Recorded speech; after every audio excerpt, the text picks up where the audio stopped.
শ্যাম কানুৰ পিছত সিদ্ধাৰ্থ শৰ্মাৰো এক প্ৰকাৰ জেলৰ ভাতে আমুৱাইছে। কাৰণ এই কথা আমি এই মুহূৰ্তত এইকাৰণে কৈছোঁ, কাৰণ জুবিন হত্যাৰ এই যিসকল মূল অভিযুক্ত আছিল তেওঁলোকে এতিয়া জেলৰ পৰা মুকলি হ'বলৈ বিচাৰিছে, অৰ্থাৎ মুকলি আকাশৰ তললৈ আহিৰ বাবে এতিয়া সপোন দেখিছে। আৰু জেলৰ সেই চাৰিবেৰৰ মাজত থাকি এক প্ৰকাৰ অশান্তি আৰু অস্বস্তিত পৰিছে জুবিন হত্যাৰ অভিযুক্তসকল। আৰু তেওঁলোকে তাৰ বাবে এইসকল যি অভিযুক্ত আছে, অৰ্থাৎ শ্যাম কানুৰ পৰা আদি কৰি সিদ্ধাৰ্থৰ পৰা আদি কৰি তেওঁলোকৰ ফাষ্ট ট্ৰেক আদালতে যেতিয়া, অৰ্থাৎ নিম্ন আদালতত যেতিয়া তেওঁলোকৰ জামিন আবেদন নাকচ কৰা হৈছে, তাৎক্ষণিকভাৱে তেওঁলোকে উচ্চ আদালতৰ কাষ চাপিছে। আৰু শ্যাম কানু মহন্তৰ পাছত এইবাৰ সিদ্ধাৰ্থ শৰ্মাৰো সেই একেই দশা হ'ল। অৰ্থাৎ আমি এই মুহূৰ্তত সেই কথাটো এই কাৰণে কৈছোঁ, কাৰণ অসমৰ প্ৰত্যেকগৰাকী লোকৰ বাবে এই মুহূৰ্তত এটা ভাল খবৰ বুলি ক'ব লাগিব, জুবিন অনুৰাগীৰ বাবে ভাল খবৰ বুলি ক'ব লাগিব। কাৰণ সিদ্ধাৰ্থ শৰ্মাৰ ফাষ্ট ট্ৰেক আদালতত যেতিয়া জামিন আবেদন নাকচ কৰা হৈছিল, তেতিয়া সিদ্ধাৰ্থ শৰ্মাই কাষ চাপিছিল গুৱাহাটী উচ্চ ন্যায়ালয়ৰ। আৰু গুৱাহাটী উচ্চ ন্যায়ালয়ত সিদ্ধাৰ্থ শৰ্মাই জামিন আবেদন দাখিল কৰিছিল আৰু আজিৰ দিনটোত সেই জামিন আবেদনৰ শুনানি আছিল। কিন্তু জুবিন গাৰ্গৰ হত্যাৰ এই যিসকল অভিযুক্ত বা মূল অভিযুক্ত বুলি ক'লেও ভুল কোৱা নহ'ব, সিদ্ধাৰ্থ শৰ্মাৰ যি জামিন আবেদন, সেই জামিন আবেদনৰ যি শুনানি আছিল, সেই শুনানিত নবহাৰ সিদ্ধান্ত গ্ৰহণ কৰিছে ন্যায়াধীশ পাৰ্থৱজ্যোতি শইকীয়া। অৰ্থাৎ ইয়াৰ পূৰ্বেও শ্যাম কানু মহন্তই যেতিয়া জামিন আবেদন কৰিছিল ফাষ্ট ট্ৰেক আদালতে নাকচ কৰাৰ পাছত গুৱাহাটী উচ্চ ন্যায়ালয়ত, তেতিয়াও ন্যায়াধীশ পাৰ্থৱজ্যোতি শইকীয়াই সেই যিটো শুনানি, সেই শুনানি গ্ৰহণ নকৰাৰ এটা সিদ্ধান্ত গ্ৰহণ কৰিছিল। আৰু এইবাৰ সেই একেই সিদ্ধান্ত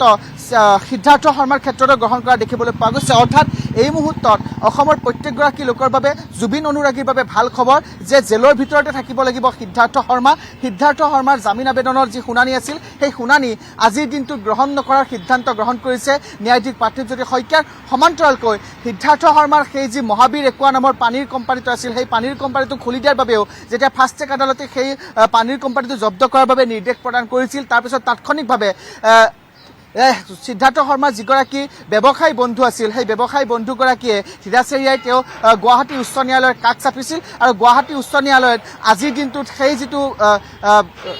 মহাবীৰ একুৱা খুলি দিয়াৰ বাবে সেই শুনানি আছিল, সেই শুনানিটোতো গ্ৰহণ নকৰাৰ সিদ্ধান্ত গ্ৰহণ কৰিছে ন্যায়াধীশ পাৰ্থৱজ্যোতি শইকীয়াই। গতিকে এই মুহূৰ্তত আমি সেই কথাটো কৈছোঁ যে জেলৰ ভিতৰতে আবদ্ধ হৈ থাকিব লাগিব। অৰ্থাৎ বাক্সাৰ নিকাজী জেলত এই যিসকল জুবিন গাৰ্গ হত্যাৰ যিসকল অভিযুক্ত, সেই অভিযুক্তসকল যিহেতু কাৰাবন্দী হৈ আছে 5গৰাকীকৈ, আৰু ইয়াৰ ভিতৰত মূল যি দুই অভিযুক্ত শ্যাম কানু মহন্ত আৰু সিদ্ধাৰ্থ শৰ্মা, বাৰম্বাৰ তেওঁলোকে এক প্ৰকাৰ তেওঁলোকে চেষ্টা কৰিছে যে কেনেবাকৈ সেই জেলৰ বন্ধ কোঠালিৰ পৰা ওলাই আহিব পাৰি নেকি মুকলি আকাশৰ তলৰ বাবে যৎপৰোনাস্তি তেওঁলোকে চেষ্টা কৰা অব্যাহত ৰাখিছে। আৰু সকলোৱে, অৰ্থাৎ প্ৰত্যেকগৰাকী অসমে আজিৰ দিনটোতো সন্দিহান হৈ থকা সেই যিটো বিষয়, অৰ্থাৎ সেই দিনটোত 19 ছেপ্টেম্বৰৰ দিনটোত এই জুবিন গাৰ্গৰ লগত প্ৰাণৰ শিল্পীগৰাকীৰ লগত কি ঘটনা সংঘটিত হৈছিল, কেনেধৰণে সংঘটিত হৈছিল, সেয়া এই মুহূৰ্তলৈকে প্ৰত্যেকগৰাকী অসমীয়া সন্দিহান হৈ আছে। আৰু প্ৰত্যেকগৰাকী অসমীয়া সন্দিহান হৈ থকা সেই বিষয়টো যিহেতু ফাষ্ট ট্ৰেক আদালতত প্ৰতিদিনে শুনানি চলি আছে ফাষ্ট ট্ৰেক আদালতৰ জৰিয়তে, গতিকে ফাষ্ট ট্ৰেক আদালতে যেতিয়াই এই যিসকল অভিযুক্ত আছে, অৰ্থাৎ সিদ্ধাৰ্থ শৰ্মাৰ পৰা আদি কৰি শ্যাম কানু মহন্তলৈকে তেওঁলোকৰ যেতিয়াই জামিন আবেদন নাকচ কৰিছে, তাৎক্ষণিকভাৱে তেওঁলোকে উচ্চ আদালতৰ কাষ চাপিছে। আৰু গুৱাহাটী উচ্চ ন্যায়ালয়ত যিহেতু প্ৰথম পৰ্যায়ত আমি দেখিছিলোঁ যে শ্যাম কানু মহন্তৰ জামিন আবেদনৰ ক্ষেত্ৰতো সেই একেই দৃশ্যটো আমি দেখিবলৈ পাইছিলোঁ যে ন্যায়াধীশ পাৰ্থৱজ্যোতি শইকীয়াই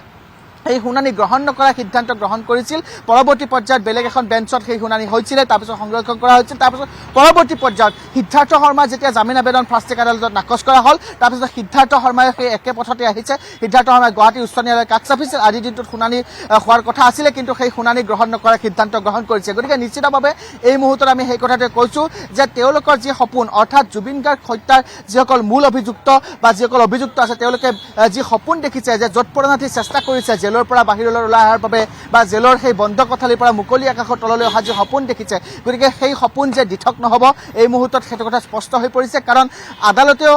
এক প্ৰকাৰ এই যিসকল অভিযুক্ত আছে, অভিযুক্তসকলে যি জামিন আবেদন, সেই জামিন আবেদনৰ শুনানি গ্ৰহণ নকৰাত তেওঁলোকে সিদ্ধান্ত গ্ৰহণ কৰিছে। আৰু তাৰপিছত অন্য এখন বেঞ্চলৈ, হয়তো পঞ্জীয়কে অন্য এখন বেঞ্চলৈ সেই যিটো গোচৰ আছিলে, সেই গোচৰটো বা সেই যিটো জামিন আবেদনৰ শুনানি আছিল, সেই শুনানিটো হয়তো অন্য এখন বেঞ্চলৈ স্থানান্তৰ কৰিব। স্থানান্তৰ কৰাৰ পিছত হয়তো কেনেধৰণে আচলতে সিদ্ধাৰ্থ শৰ্মাই জামিন পাব নে নাপায়, জামিন আবেদন গ্ৰহণ কৰা হ'ব নে নাকচ কৰা হ'ব, সেই গোটেইখিনি কথা স্পষ্ট হৈ পৰিব। কিন্তু এই মুহূৰ্তত আজিৰ দিনটোৰ সেই ভাল খবৰটো আমি পুনৰবাৰ কৈছোঁ, প্ৰত্যেকগৰাকী অসমীয়াৰ বাবে ভাল খবৰ। কাৰণ সিদ্ধাৰ্থ শৰ্মাই, অৰ্থাৎ জুবিন গাৰ্গৰ লগত সততে চাহটোৰ দৰে লাগি থাকি জুবিন গাৰ্গকে লুণ্ঠনৰ যি কলা অধ্যায় ফাদিল হৈছিল, অৰ্থাৎ জুবিন গাৰ্গৰ কষ্টপাৰ্জিত যিসমূহ ধন আছিল, সেই ধনসমূহ কেনেদৰে লুণ্ঠন কৰি নিজৰ প্ৰেয়সীক, নিজৰ পৰিয়াল, নিজৰ আত্মীয়ৰ নামত কেনেধৰণে নামি দামী বিলাসী ফ্লেট বুকিং কৰাৰ সমান্তৰালকৈ কেনেধৰণে নিজৰ প্ৰেয়সীক যিগৰাকী আছিলে প্ৰতীক্ষা দাস প্ৰেয়সীক কেনেধৰণে উপহাৰ দিছিল সেই গোটেইবিলাক তথ্য যিহেতু আহি পৰিছিলে তদন্তৰ আওতালৈ আহি পৰিছিলে গতিকে পৰৱৰ্তী পৰ্যায়ত সেইগৰাকী সিদ্ধাৰ্থ শৰ্মাৰ যিটো মুখা সেই মুখাখন খোল খাইছিলে জুবিন গাৰ্গৰ লগত চাহটোৰ দৰে লাগি থাকি জুবিন গাৰ্গৰ কেনেধৰণে তেজ উহি খাইছিলে গতিকে সেইগৰাকী কালপ্ৰিত সেইগৰাকী ধুৰন্ধৰ সিদ্ধাৰ্থ শৰ্মাই এতিয়া জেলৰ ভিতৰত থাকিব নোৱাৰা হৈছে সিদ্ধাৰ্থ শৰ্মাক জেলৰ পৰা বাহিৰলৈ অহাৰ সপোন দেখিছে আৰু এই সিদ্ধাৰ্থ শৰ্মা শ্যামকানু মহন্তৰ নিচিনা যিসকল ধুৰন্ধৰ ব্যক্তি আছে অৰ্থাৎ অসমীয়া জাতিটোৰ শত্ৰু বুলি ক'লেও আজিৰ দিনটোত ভুল কোৱা নহ'ব তেওঁলোকে বাহিৰৰ পৰা উকিল আনি অৰ্থাৎ বাহিৰৰ পৰা অধিবক্তা আনি তেওঁলোকে এক প্ৰকাৰ সেই যিটো গোচৰ আছে সেই গোচৰটোৰ পৰা হাত সাৰিব বিচাৰিছে জেলৰ পৰা মুকলি হ'বলৈ বিচাৰিছে আৰু তাৰে পৰিপ্ৰেক্ষিতত নিম্ন আদালতত যেতিয়া তেওঁলোকৰ সেই যিসমূহ জামিন আবেদন আছিল সেই জামিন আবেদন যেতিয়া নাকচ কৰা হৈছে উচ্চ আদালতত তেওঁলোকে কাষ চাপিছে কিন্তু উচ্চ আদালতৰ এক প্ৰকাৰ আজিৰ দিনটোৰ মুখ ঠেকাচা খোৱাবলৈ ক'ব লাগিব সিদ্ধাৰ্থ শৰ্মাই গুৱাহাটী উচ্চ ন্যায়ালয়ৰ যিটো বেঞ্চত আজি শুনানি হোৱাৰ কথা আছিল সেই শুনানি গ্ৰহণ নকৰা সিদ্ধান্ত ন্যায়াধীশে লৈছে আৰু তাৰ পিছত এক প্ৰকাৰ এই মুহূৰ্তত স্পষ্ট হৈ পৰিছে যে জেলৰ ভিতৰতে আবদ্ধ হৈ থাকিব লাগিব সিদ্ধাৰ্থ শৰ্মা